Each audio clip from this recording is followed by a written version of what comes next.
The first sound was not the horn, it was the dogs, barking wildly against the dawn, as if they sensed what the humans could not. Then came the smoke, thick, black, and rising from the far edge of the sea. A woman lifted her eyes from the hearth fire, her hands still stained with flour. The morning light caught the thin veil across her hair, her wedding veil, a symbol of peace, of family, of everything about to be torn apart.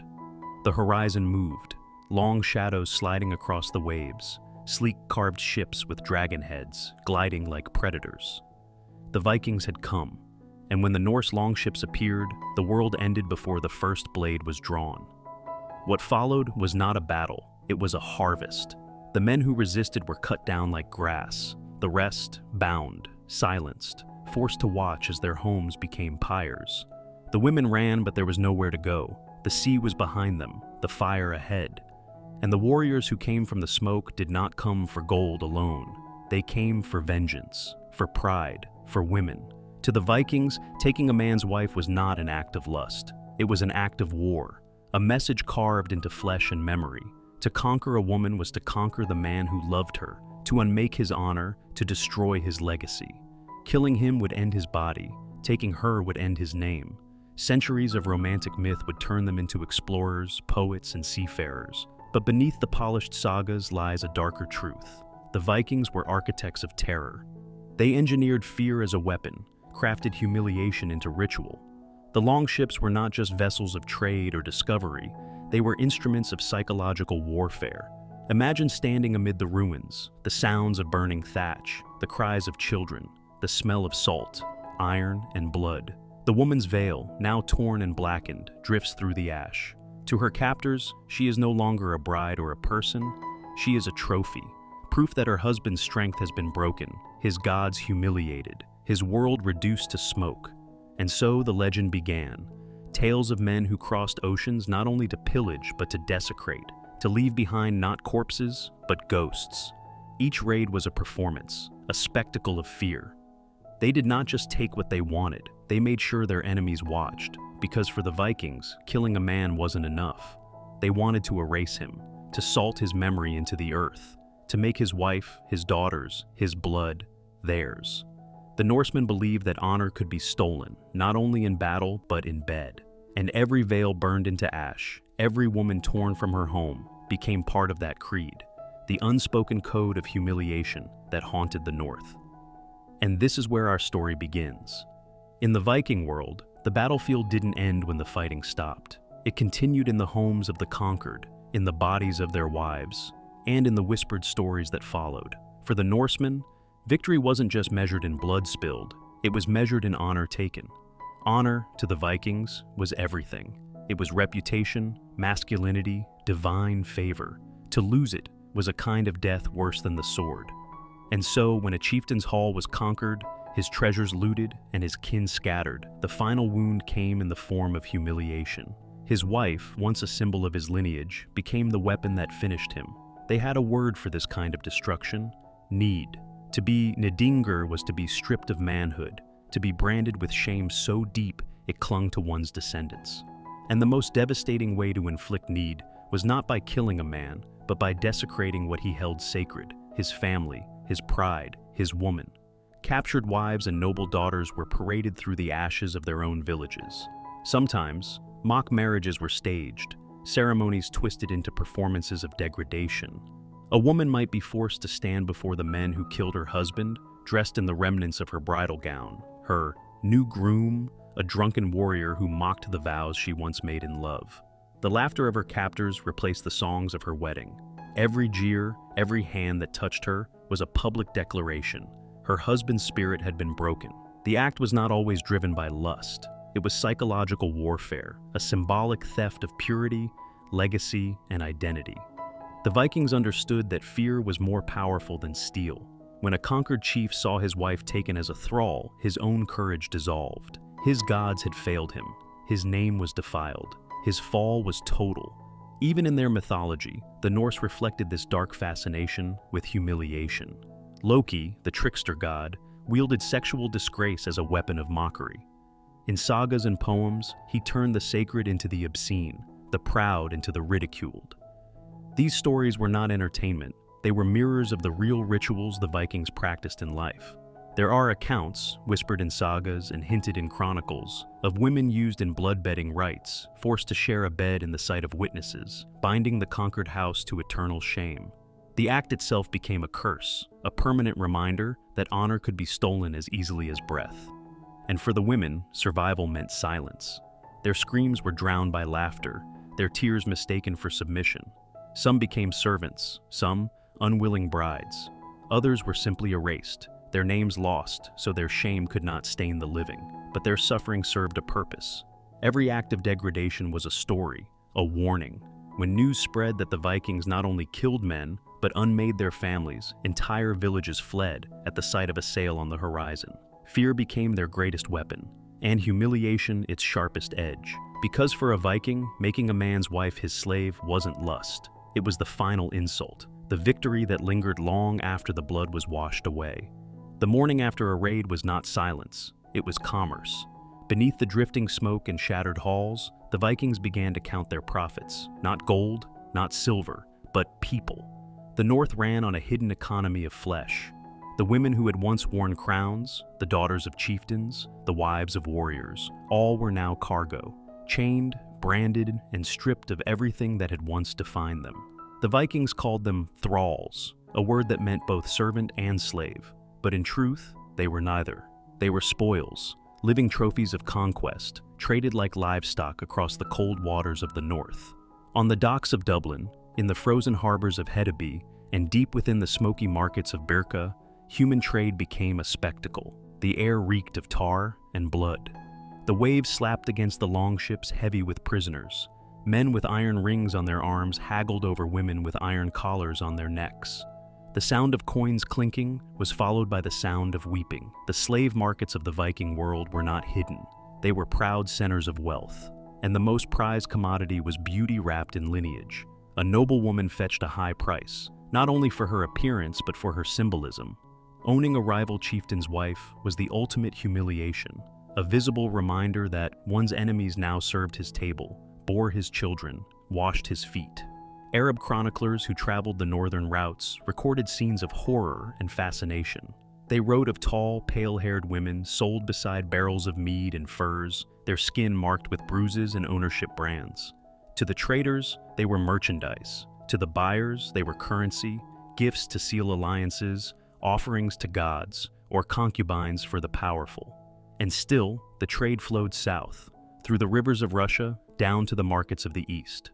By the time these women reached Constantinople, they were almost unrecognizable, renamed, reshaped, erased. Some became servants in royal courts, others vanished into harems, their pasts burned away like the villages they came from. But their presence lingered, silent threads woven through the tapestry of Europe's bloodlines. The irony was cruel. The same Vikings who feared dishonor turned the dishonoring of others into profit. They raided monasteries for silver and women alike, one to fund their gods, the other to feed their pride. Each body sold was a fragment of someone's world, a queen reduced to coin, a dynasty dissolved into servitude. Yet even in captivity, fragments of defiance survived. Some women learned the language of their captors, bartered for small freedoms, or waited for the moment when their sons, born of their enemies, would rise as warriors themselves. The Norse sagas, written generations later, rarely mention them by name, but in the bloodlines of the North, their legacy endured, a silent rebellion carved into DNA. For the Vikings, conquest did not end on the battlefield. It continued in the markets, the marriages, and the wombs of the women they stole. For some women, the raid never ended. It just changed ownership. In the Viking world, victory demanded tribute, not just in gold, but in blood. When the gods were watching, every conquest had to be sanctified, and sometimes that sanctification came through the bodies of the conquered. The Norse called it blot, the ritual of offering. Blood was spilled to thank Odin for strength, to appease Freyr for fertility, to secure favor from unseen forces that ruled the wind and the waves. Animals were slaughtered, their blood smeared across stones, weapons, and idols. But in times of war, when victories came through fire and slaughter, the line between sacrifice and murder blurred. Some offerings, the sagas whisper, bled like humans because they were human. Captured women, especially those of noble birth, were believed to carry power. Their wombs, their purity, their bloodlines were sacred symbols of continuity. To the Vikings, to destroy an enemy's blood was to destroy his afterlife, his legacy, his very soul. And so, in the darker corners of the North, rituals emerged, half superstition, half revenge. Archaeologists have uncovered burial mounds filled with female remains bearing signs of ritual death. Bones arranged deliberately, skulls fractured, offerings placed alongside them. Some lie beside weapons, others with amulets of fertility gods, clues that their deaths were not ordinary. They were sacrifices. One saga tells of a chieftain who offered his enemy's wife to Odin as a living tribute. She was bound beneath a sacred oak, her blood drained into the soil while warriors drank and howled to the sky. Her death was meant to seal his victory, to curse the womb that would never again bear sons for his rival. It was more than cruelty. It was cosmic warfare. The Vikings believed that the gods demanded balance, that every triumph required blood to sanctify it. Women's bodies became vessels of that transaction, containers of both fear and faith. But there was another side, the womb curse.